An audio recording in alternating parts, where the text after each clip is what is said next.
All right, parents, so one of the things that we have been focusing on since the start of the season is getting the kids introduced to the terminology of a good launch position in hitting. And just like anything else that you do, whether you're building a house or you're starting a plane, you got to build it from the foundation up. And so one of the things that you hear a lot, from parents is things like keep your eye on the ball, keep your head in place, level out your swing. And there's a lot of things that can go wrong in a swing, but generally speaking, most things from a flawed standpoint start with getting into or not getting into a good launch position. So what we would like to see our kids do is, regardless of where their stance is getting into a good launch position so they're ready to start their actual swing. So stance doesn't really matter to me. I mean, there's certain things that the stance can wind up making more difficult to get in a launch position, but you see some kids start with their hands real high. You see some players start with their feet opened up towards the pitcher. You see others start down here real low. It all is whatever makes the player most comfortable, but just your stance just dictates where you have to go to get to your launch position. So what we're looking for with the launch position, a couple of things. Number one, regardless of stance, once the player takes their stride, starting from the ground up, there's a few key things that we need to see in order for the player to be ready to most likely have success with their actual swing. So regardless of stance, the first thing we want to see with their lower half is to be finished with their stride about equal distance in terms of their weight distribution. Right? Oftentimes what happens with younger players is they'll get out in front with their weight, and for right-handed hitters, out on their left foot, and you'll typically see that their head is moved, the front knee is bent, and more of their weight distribution is on that front side. So step one, when taking the stride with the lower half, is you should see them finish in a spot where about equal weight distribution on both sides of the body or both legs, right? You typically see with a lot of hitters also, and it's okay, about 60% to 65% of the weight might be on their backside.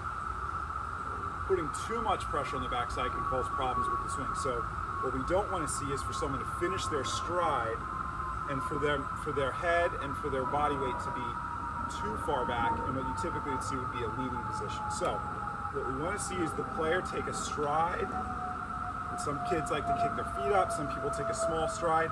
Whatever they typically do in a game, take their stride, and to finish either 50-50 on both sides or 60-40 on that backside, okay? The other thing we want to see with the front side when we take that stride is the front part of your foot, your front foot. Two things should happen. Number one, we talk about a soft landing. So one of the things that happens when you have too much weight on your front side, you typically stomp on your front side. That causes your head to move. The other thing that we see an error with is that when we land, we're closed off with that front foot.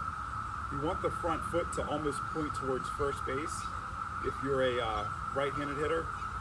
Reverse that if you're left-handed. So what you're looking for in your stride, 50-50, the front foot is opened up slightly towards first base coach. Too much would be a complete turn towards the pitcher at launch position, okay? That means we're opening up too much. But if we're closed off right here, that's gonna give us problems in the swing later on when we're trying to get our hips engaged and we haven't already started to open up that hip chassis, okay? So the bottom half should look something like this. Very simple, stride, slightly open, both knees slightly bent in a good athletic position, weight almost equally distributed, maybe a little bit more on this backside, and we're in a position where we can turn and fire the hips because we're slightly open. In the upper half, what we're looking for is really where the hands go, okay? And we talk to them a lot about, you hear us use the term nod to catcher. So pretending there's a catcher here behind me. What we want to see with the hands as we load is a good position of the bat. So the bat angle should be slightly above their head, should not be wrapped here behind their head so far that's going to create a long swing. We also don't want that bat head, right, or barrel of the bat in front of their face. So what we're looking for is the right 45-degree angle, pointed with the knob pointing towards the catcher. Back elbow should be about parallel to the ground. If we see it tucked in here, that's probably going to cause problems where this elbow is going to drag through and you're going to get a barrel drop.